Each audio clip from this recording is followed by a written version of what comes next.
Good evening, everyone. Thank you for joining us. We are in the Zera Shimshon on Parsha's Vayeira, and we're going to start with Os Yud Gimel, section number 13.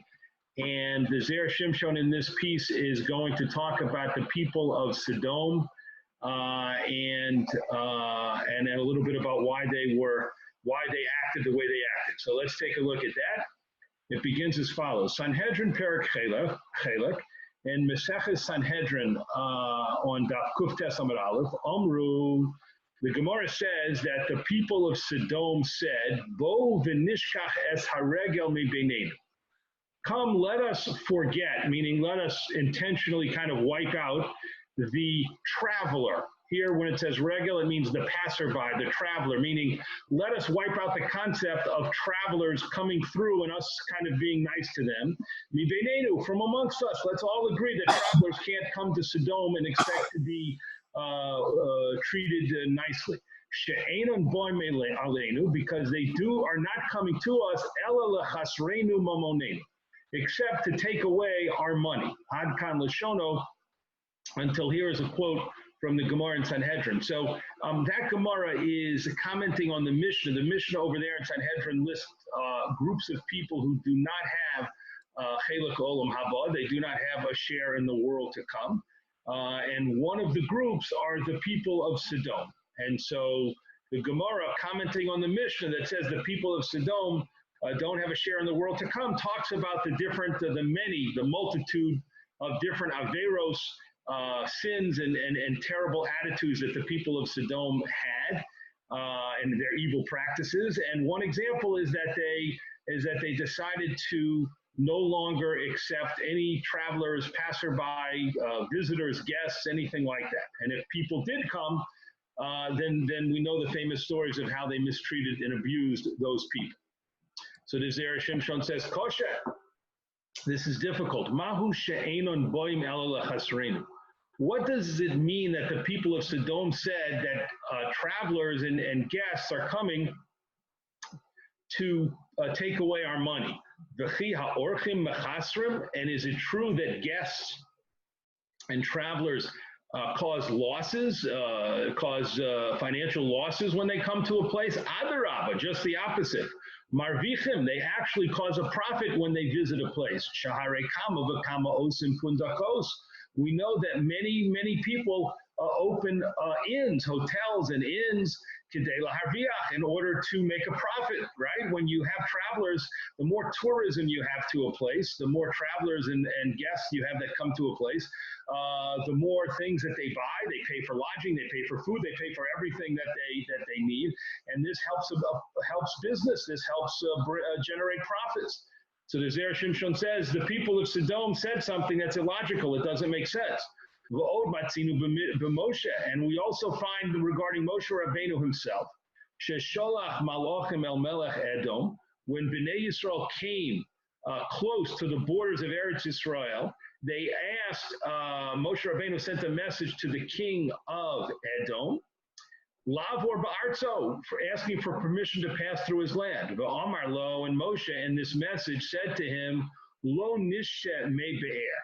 We will not drink from the water of the well.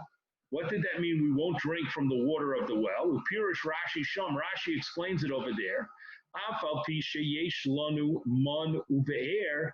Even though we have our mun, which is the food, of course, that came down, and that's what the Jewish people ate in the Midbar. And we have a be'er, we have our own traveling well, as we know that there was a miraculous well of water in the schus of Miriam that traveled with Bnei Yisrael in the Midbar.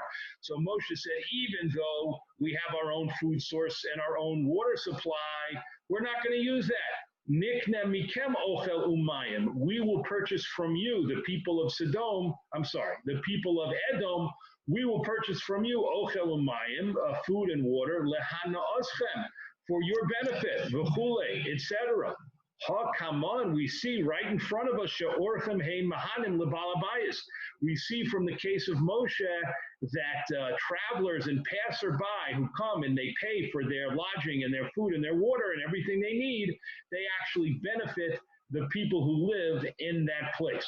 So the Zera Shimshon is asking, we understand that the people of Sodom were cruel and were heartless people, but they weren't mentally deficient. They had logic. So what in the world did it mean that they didn't want to let travelers and passerby come in because that would take away money? Just the opposite. These were people who were greedy people. They should have wanted travelers to come so they could make a profit and benefit from these people. Ve'imishum ha'aniyim. By the way, that's a typo. You can see it says ha'ananim, but it should be ha'aniyim in the text. So if you have the text, you can correct that. Ve'imishum ha'aniyim haboim lagorsham. And if the people of Sodom were referring specifically to poor people, homeless people, and those people would come to live in Sodom, and they didn't want that because those people really wouldn't bring money, and they would have to be taken care of from the community, from the people of Sodom would have to take care of them. Then they should have made a ruling that poor people, homeless people wouldn't be allowed to come to Sodom. But that's not what they did. They made a ruling that no guests, even wealthy people, even prosperous people, even business travelers, no one could pass through at all. So they didn't limit it to poor people. There must be something else going on. And if it was because they did not need to do business and make a profit from travelers, hoil she'eretz mimena yotzalechem, since they had, and this now is a quote from a pasuk in Eov, since they had a land which bread came out of it, meaning that their land was so fertile, the wheat and the barley and the crops and the produce, everything grew so quickly, and their land was so fertile that it was as if bread popped out of the ground.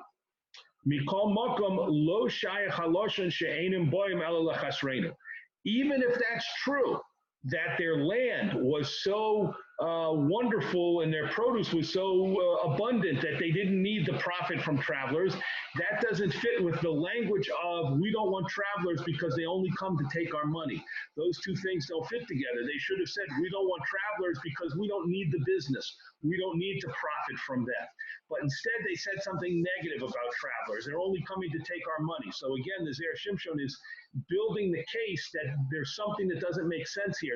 What they're saying, the way they're saying it doesn't make sense, and the whole idea that they don't want travelers who will take their money doesn't make sense, because as he's proved and established, travelers actually are a benefit to people of the city, and you can and they bring profit. So he knows basically that something else must be going on here, and that's what he wants to explain after he asks one more question. Va'od, and another question, Lama Amru Baloshan Shalila. Why did they phrase this in a negative way? She'enon ba'im ela lechasreinu. They do not come except to take our money. Hayalo lomar, the people of Sodom should have said, Baloshan Kitsara, in a short, concise, simple way. She'ba'im aleinu lechasreinu. They come to us to take our money. Not, they don't come except to take our money. Why use that kind of language as opposed to saying it in a straight and direct way? So for all of these questions that the Zera Shimshon has posed, we see that there's more to the story than meets the eye. There must be some underlying point here that we're missing, and the Zera Shimshon is now going to provide that, and we will see how that answers all of his questions. Next paragraph at the bottom of the column. The Yesh Lomar, and we can say the Isa b'Medrash. It states in the Medrash Rabbah, al pasuk, on the pasuk b'hafach esa'arim asher yoshev bohen lo. The pasuk says that Hashem overturned the cities that Lot dwelled in. Hashem overturned all of the cities that Lot dwelled in. So the Medrash says, v'chi efsher shelot hayoshev b'chol ha'arim. Is it possible that Lot lived in all of those cities? But the Lot only lived in one of them. Lot lived in Sodom. He didn't live in Sodom and Amorah and all of the other three surrounding cities that were wiped out. So since he didn't live in all of them, why does the pasuk say God overturned all of the cities that Lot lived in? Rabban and Amre, the rabbis say, Shahayamalta beribis lechol ha'ayoros kula. that Lot used to travel to all of the surrounding cities, and he lent people money with interest. So one of either the way, the primary way, or one of the ways that Lot made a living was as a lender, as a person who went around to lend money to people, and he charged interest, he charged ribis, and therefore it says that God overturned the cities that Lot dwelled in because he traveled around to all of these cities. He did a circuit to all of these cities as a way of making his living. The Yadua, who, and it is well known, Shaharibis Ole al Halove, that when you charge interest, this comes over the borrower, meaning to say this adds up on the borrower, Umachaser Mamono Ma'at Ma'at, and this decreases his money a little bit at a time. Slowly but surely, the interest builds up on the borrower and decreases his money. Nimsa, we find Shalot Hayamare Lahem Sha'ose Gemilas Chesed. We find that Lot made it appear like he was doing a kindness for the people of Sodom and the surrounding cities, lahalvoso lahem be'es tzarchehem, to lend them money at their time of need. Aval, however, mipnei shehaya noto mehem ribis, since he took interest from them, haya lahem chisaron gadol. This ultimately caused them a great loss, right? People who need to borrow money often can't pay back the money quickly. And before you know it, the interest has built up, and they might even have a hard time paying just the interest on the loan. So ultimately, they had a big financial loss because caused by what Lot was doing. And since Lot was a guest by them, meaning since Lot was not a native of the area, we know of course that Lot came with Avram Avinu from Haran and traveled with him to Eretz Yisrael, and therefore he came to Sodom as a guest originally. That's why they said these guests, like Lot, they aren't coming to help us. They're not coming for a good reason, except to end up causing us financial losses. Meaning, even though it first looks in the beginning that they're coming to lend us money and out of kindness, we call makam, nevertheless, notil ribis, since they're in the end they're charging us interest, hu chisaron gadol, this is a great loss. So the Zera Shimshon here is saying a tremendous chiddush, which is that in his understanding of the Medrash Rabbah his understanding of the Gemara that he started with from Masechah Sanhedrin is that the people of Sodom weren't originally opposed to all guests. It was because of what happened with Lot, specifically that he came as a guest to the area, as a newcomer to the area. They accepted him at first. He traveled around lending people money, developed a reputation as a kind person who was doing Gemilas Chesed for everyone, but he charged people interest, which I think we can kind of infer from the Zera Shimshon. This was a new concept at that time. People weren't used to that someone would lend them money and charge them interest, and it snuck up on them, and before people knew it, they owed him a lot of money, and all this interest built up, and they suffered financial losses. And because of Lot's actions, the people then ultimately it indirectly caused them to have a negative feeling towards orchim, towards guests and travelers, and that's why they made their law, they made their ruling that they would not accept into their area travelers or passerbys, even though people like that can help a place and bring benefit to the places, as Zera Shimshon explained in the beginning. Because of their experience with Lot and paying interest, they swore off allowing travelers to come through. That's the first piece. Now we're going to skip section Yud Dalet, and we're going to come down to Tes Vav, which is also continues the Zera Shimshon's discussion of the people of Sodom, and now he's going to focus on the punishment that they received and why they received the specific punishments that Hashem brought upon that region.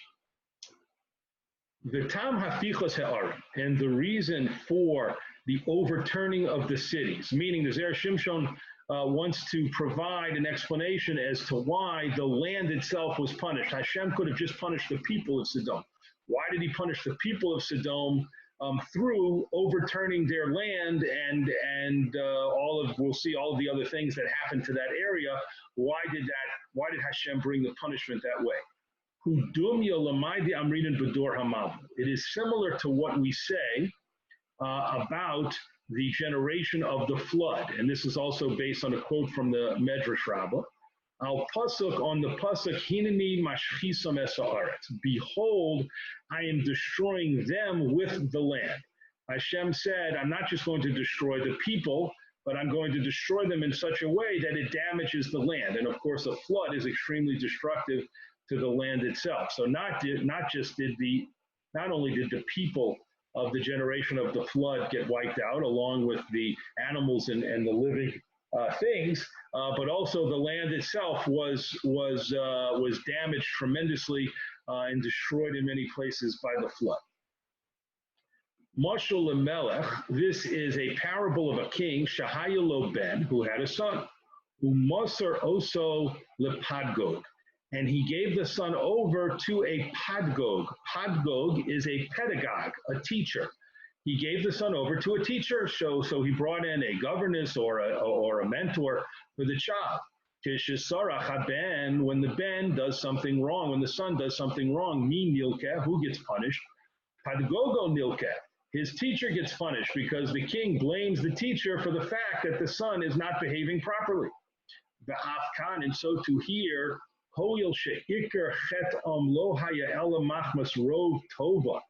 since the sin of the people of Sodom was mainly caused because of the tremendous good thing that their land provided for them, and we'll talk about that in a second.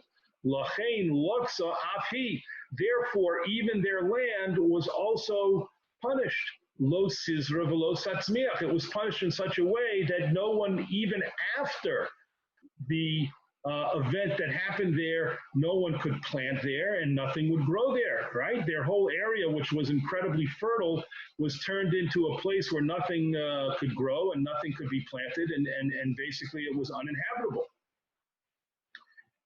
So let's pause for a second. The Zera Shimshon is basing this idea of the people of Sodom sinning because of their land on many comments that are hinted to, that come from the Midrashim and Chazal, but are hinted to in the Psukim. Sodom was, as we mentioned, an incredibly fertile, beautiful place to live. And the Chazal tell us that the people became so prosperous and so wealthy and so secure and comfortable there that they forgot about Hashem. And they give examples of the people said, what do we need Hashem for? We don't need to worry at all about what Hashem thinks because everything is provided for us. It was as if they were living in Gan Eden. It was as if they were living in paradise. They had everything they needed, and their foolish way of looking at things, they decided this doesn't come from Hashem. We have all of this on our own, and so we don't need God. We don't need to worry about our actions and how we behave and what we do and what God thinks of us. We don't have to worry about that. So because of that, their land was also punished.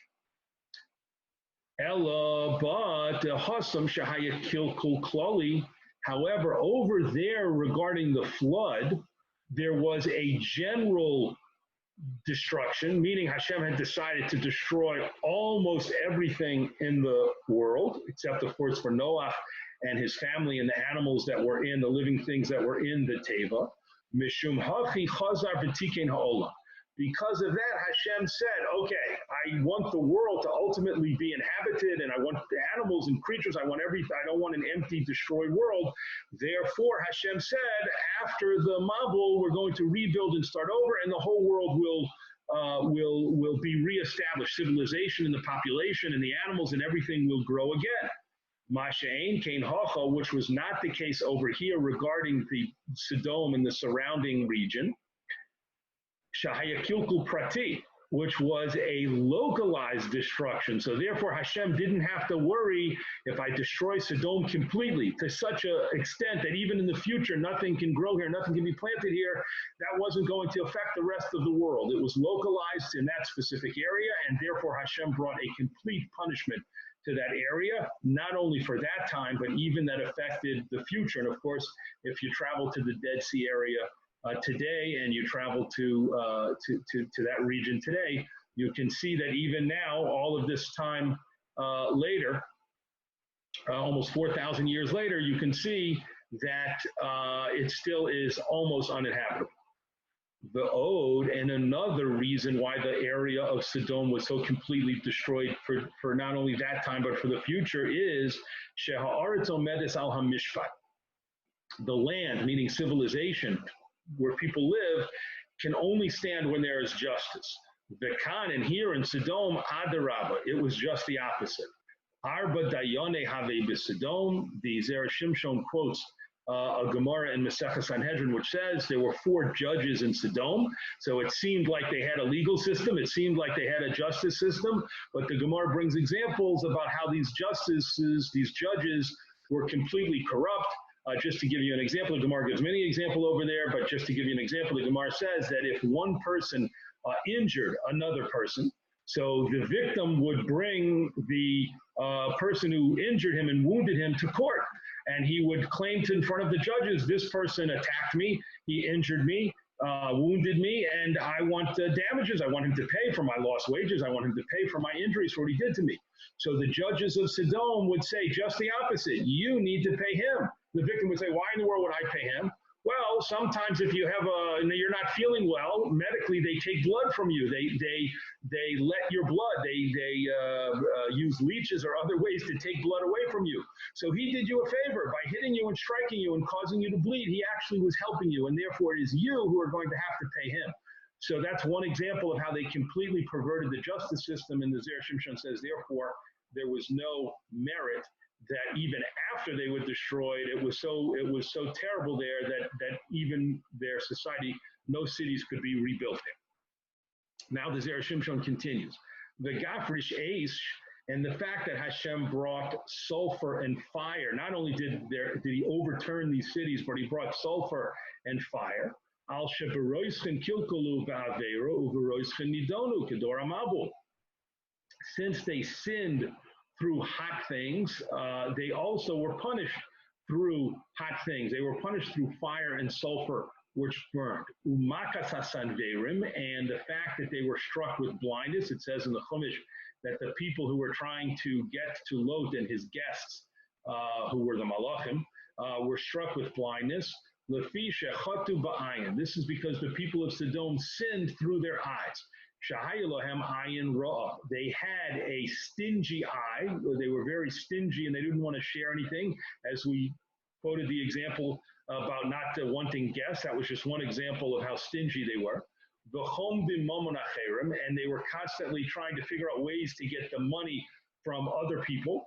And not only that, but they also were desirous of their neighbors' wives. And therefore, as a mida keneged mida type of punishment, laku ba'ayin, they were struck with blindness in their eyes. V'zehu hatam shahamelech Sodomis mesameh ha'einai. And the Zera Shimshon now makes a fascinating connection. The idea that the people of Sodom did so many sins through their eyes and were punished with blindness because of it is connected to the fact that the Gemara and Maseches Eruvin talks about the melach Sodomis, the salt that one finds in Sodom and in that region can blind the eyes. That Gemara over there is talking about the obligation to do mayim achronim, to wash mayim achronim. And the Gemara over there says that's a very important chova, very important obligation. Why? Because they used to use salt, and sometimes melach Sodomis, the salt from the area of Sodom, would be mixed in with the salt that people used. And if that was on their hands, it could literally blind them if they rubbed their eyes. So it was very important for people to wash their hands after the meal, to do mayim achronim. Lefi shamelech magin ala peronios kid lekomon b'samach. We see that salt protects from punishment, as we're going to discuss in the next piece also. V'haporonos harishon shelo higin aleihem hamelach, and the first type of punishment that came to the world when salt did not protect people, hayasam makas hasanverim, it was the people being struck with blindness in Sodom. V'od kishem shehit imon hakadosh baruch hu tova me'ein olam haba. another reason that the people were struck with such terrible punishments, and the specific punishments that they received, the ash and the sulfur and the burning. Just like Hashem gave them a taste in this world of what Olam Haba would be like. Kamosha Amru Zichron Levracha, he quotes from the Zohar there, who talks about the fact that the Torah says Sodom was originally, like we said, like a paradise, like a Gan Eden, and Tigan Hashem was like a garden of Hashem, because it was a taste of Olam Haba. It was so fertile, so beautiful, so prosperous. Kachit imun ro'a me'ein Gehenim. Therefore, Hashem gave them a taste of evil, which was similar to Gehenna. They misused and they didn't appreciate this incredible gift of living in this world in a kind of paradise. And therefore, Hashem said, you didn't appreciate that and you did all kinds of sins, you're going to get a taste of Gehenna, Shu choshech v'tzalmodas, which is darkness and the shadow of death. V'himtir aleihem eish, and he rained down fire on them. Eisho shel Gehenna. This is the fire. This represented the fire of Gehenna. The Gafris, and why sulfur? Lefi shelohir gishu bechayehem lasos tshuva. Because in their whole lives they never had the feeling of doing teshuva. And we're now going to learn about sulfur and the connection between sulfur and teshuva. Ki de'isa b'medrash Rabbah, as it states in the Medrash Rabbah, al pasuk v'Hashem himtir, on the pasuk about Hashem raining down fire and sulfur on the people. Omer Reb Yudan, so Reb Yudan is brought down in the Medrash Rabbah. Mipnei ma adam meriach reach gafris v'nafsho soledis alav. Why is it that even nowadays, if a person smells sulfur, his soul is disgusted by it? Why is a person's soul and insides disgusted by the smell of sulfur? Lama, why? Because a person's neshama knows that they're going to be judged in the future and punished through sulfur, which is the fumes in Gehenna. Vikosha, and this is difficult. Lama nishar ba'olam hazeh dover shehu remez leGehenna. Why is a thing existing in this world which reminds us of Gehenna, dafka b'chushal hareach, specifically a smell, a particular smell? And how much more does this question apply? The sins that a person can commit through smelling, they're the least of all of the different senses. So the Zera Shimshon's question is, according to the Medrash Rabbah, the smell of sulfur, Hashem made it so that a person's very soul is disgusted by it. And that was because the soul of a person knows this is the fumes of Gehenna, so it's like a little tiny fragrance, a reach of Gehenna, and the soul knows that is the punishment that waits for people if they're chotim, if they're sinners. This is the punishment that waits for them in the next world. But why reach? Why is it something through the smell when there are very few aveiros a person can do through that particular sense? V'yesh lomar.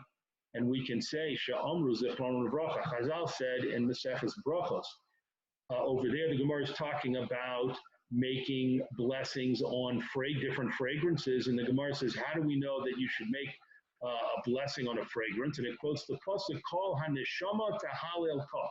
Every soul should bless Hashem. So the Gemara says, what does it mean every soul, every neshama should bless Hashem? Should say every person, every goof, the body of every person, we should bless Hashem. Why is it that our neshama, what can our neshama bless Hashem for that our goof can't? So the Gemara says, what is the thing that the neshama of a person gets benefit from and enjoys, but not the body of the person?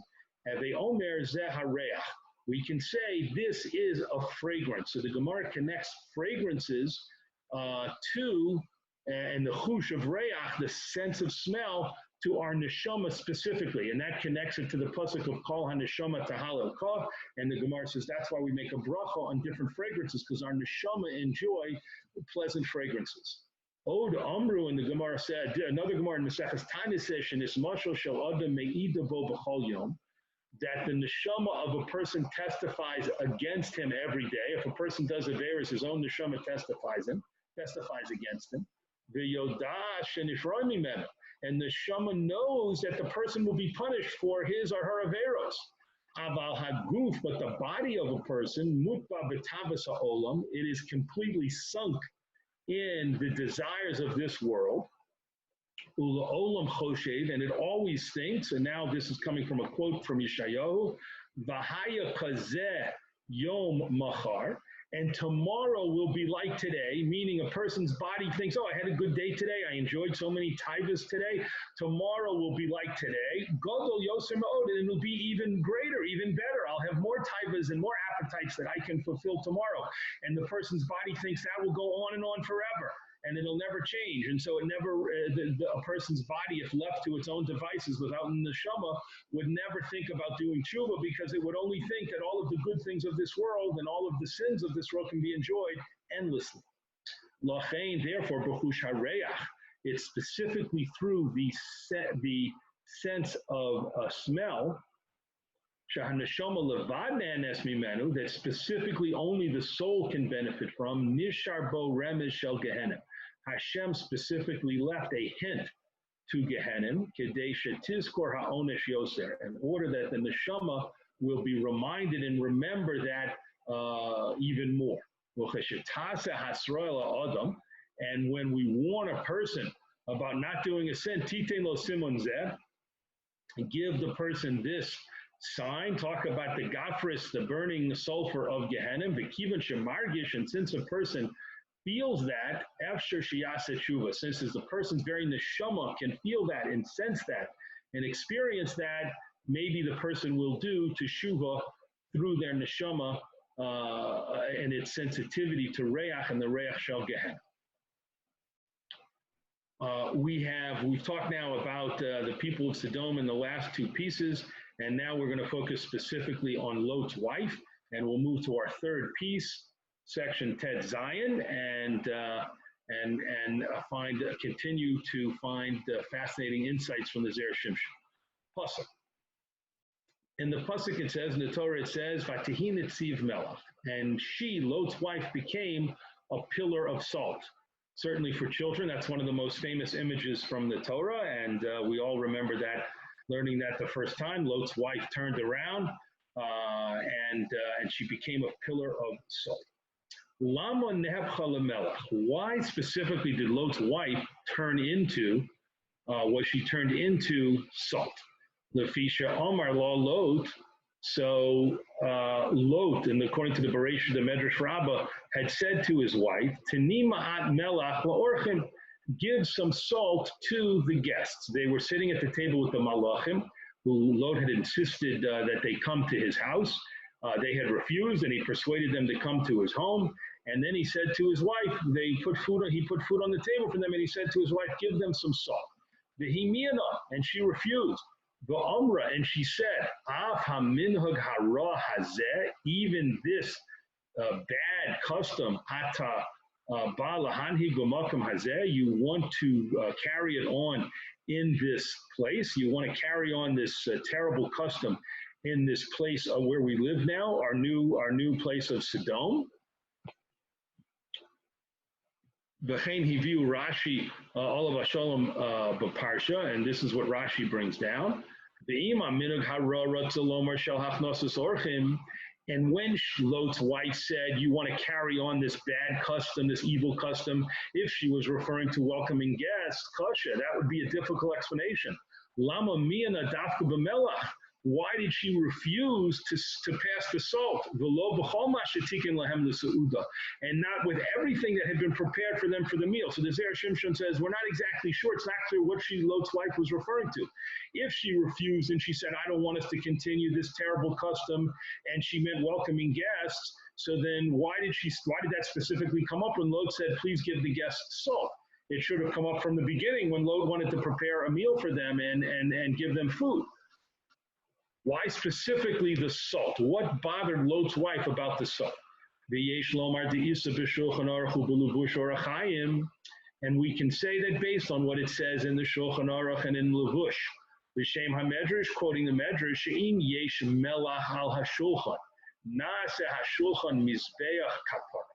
when we put salt, the Shulchan Aruch there in this section of Orach Chaim Siman Kuf Samach Zayin, it's talking about the halachas that are involved when a person has bread with their meal, how the bread has to be prepared, how the bread has to be cut, and it says that we should put salt on the table. Why? Because when there is salt on the table, this means that our table can be considered like a mizbeach kapara, a mizbeach that can bring forgiveness, like the mizbeach in the Mishkan and later in the Beis HaMikdash. V'hamelach magin alo paranos, and the salt protects people from punishment. So the table becomes like a mizbeach. The food that we eat becomes like a korban. The salt, which was brought on all korbanos, b'chol korbancha takriv melech. The Torah emphasizes in several places that salt had to be brought with every korban, and the salt protects people from punishment. Ba'od, and more so, kishe Yisrael mamtinan zela zeh hasatan mekatreg alehem. When Jewish people are waiting for each other, I'm not 100% sure what that's referring to, and I didn't have access to the Levush to look at it, unfortunately.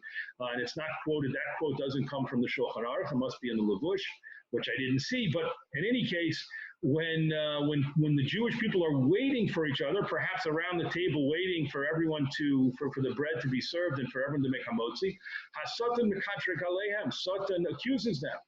Bris melach mechaper alehem, and the covenant of the salt brings atonement for them. So the bottom line from this paragraph is the Zera Shimshon says that salt is very important, and it brings kapara, and it turns a person's table into a mizbeach that can bring kapara and protect people, brings atonement to people, and protects them from being punished for their averos. The Amru b'perek chelek, and we say in Masechah Sanhedrin, Anshe Sodom lo nisgo ela bishvil rov tova. The people of Sodom did not become haughty and arrogant and sinful except because of all of the good things shehishbiah lahem, that Hashem provided for them. We've talked about that before, about their incredibly fertile land and prosperous way of life. Dichsiv, as it's written, Eretz mimena yotza lechem. We saw this pasuk. They had a land which bread popped out of. Produce and bread and food just popped out of the land. Nisiv v'chulei, etc. Nisiv lo yodu ayit. It's a very unusual pasuk, and it continues and says, the path to their cities was not known by birds of prey, v'chulei, etc. Shelo hayu misyarin min hadin. And this phrase means they were not afraid of being judged by Hashem. Umina mazikim, they were not afraid of mazikim, they were not afraid of anything bad happening to them. Kamosha Rome's Nasiv lo yodu ayid, as is hinted to by the pasuk, the part of the pasuk we just started reading, the path to their city was not known by birds of prey, velo shizafto ayin aya, and the eye of the falcon did not gaze on their land. Do not know how that pasuk implies that they were not afraid of judgment or punishment, but that's what how the Zera Shimshon understands the Gemara. When Lot's wife heard that he wanted to put salt on the table, she said to Lot, she said, Lord, we now live in a place where no one's afraid of punishment. We're all so wealthy. We're all so blessed by our surroundings and our circumstances that we don't need to worry about God and God punishing us. And we don't need kapara. We don't need forgiveness for our sins. So we don't need salt on the table. That's the bottom line. She rejected the idea. She refused to have salt on the table because she understood this tradition that salt could bring kapara and it could turn the table into like a mizbeach, and that's what she was saying was completely unnecessary and inappropriate. And she said to Lot, just the opposite. You think you're doing a good thing, you're actually doing a bad thing. When you put salt on the table, that's an evil custom.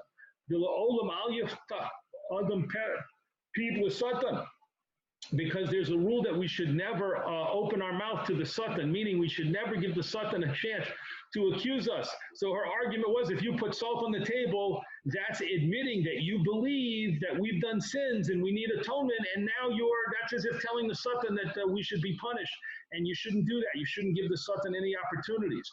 So she completely turned things around to the point of saying that it was a bad thing and an evil thing to do to put salt on the table. Omnam, however, Lot shahayamami ledivrei hamalachim, Lot believed what the malachim had said to him, v'hayodeya, and he knew shahapuranos mimashmeshes lavo. The punishment was about to come. It was being prepared and it was about to come.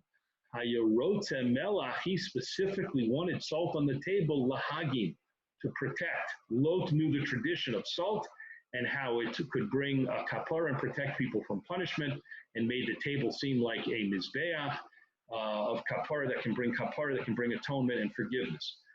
So therefore, Lot was insisting upon the salt, and his wife was rejecting it, and that is why she specifically was turned into Netziv Melach. And now the Zera Shimshon in his last sentence takes it one step further.